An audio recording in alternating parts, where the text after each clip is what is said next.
Let's talk about the war before the American Revolution. We're diving into the French and Indian War, a massive conflict that didn't just set the stage for America's independence, it literally redrew the map of North America and lit the fuse.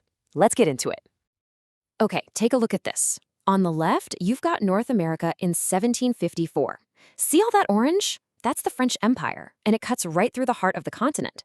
Now look to the right. This is just 9 years later, in 1763. The orange is gone, just completely swallowed up by British yellow and Spanish green. So how on earth does an entire empire get wiped off the map in less than a decade?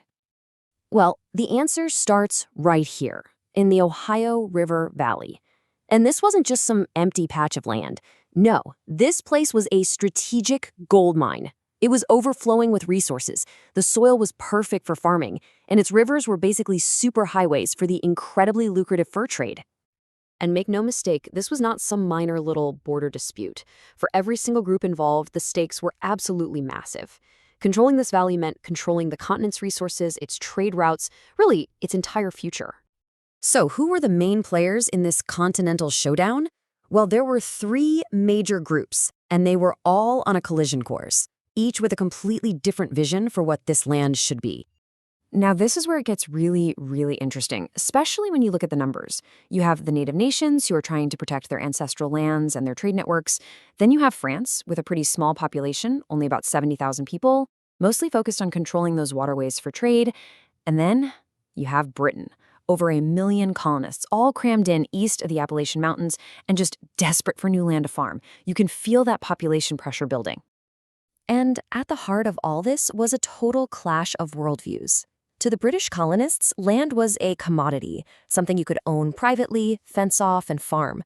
But for the native nations, land was a shared resource, something everyone used for hunting and trade. You can see how these two ideas were just never going to coexist peacefully. Conflict was pretty much baked into the cake. So, to enforce their claims, the British didn't send their professional army.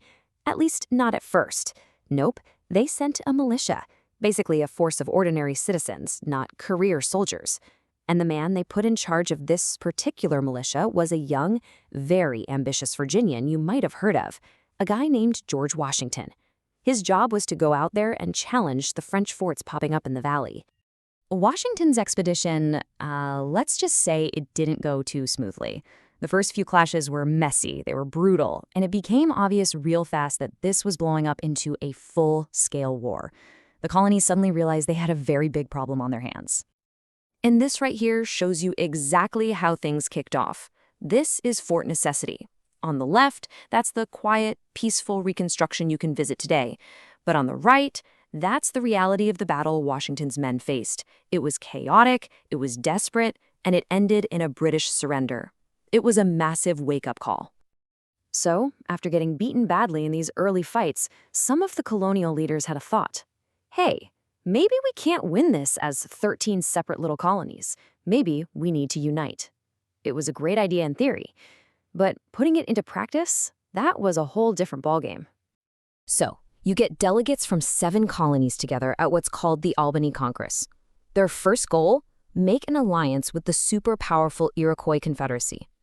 Big swing and a miss. The Iroquois chose to stay neutral. So then Benjamin Franklin steps up with this radical idea, a single unified government for all the colonies. And the colonies? They rejected it flat out. Nobody wanted to give up their own power. They just weren't ready to think of themselves as one team yet. So even with all that early disunity, the tide of the war did eventually turn. Why? Well, Britain started pouring an enormous amount of money and troops into the fight. And with that backing, the British and colonial forces pulled off a stunning, decisive victory that would completely change the face of the continent. And that brings us right back to these maps. After years of brutal, bloody fighting, this was the end result. The French Empire in North America was completely shattered. All that orange territory, just gone, carved up by the winners. The Treaty of Paris in 1763 made it all official.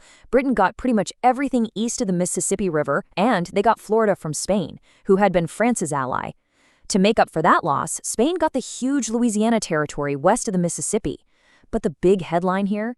France was out of the picture in North America. So, Britain won, game over, right? Not even close.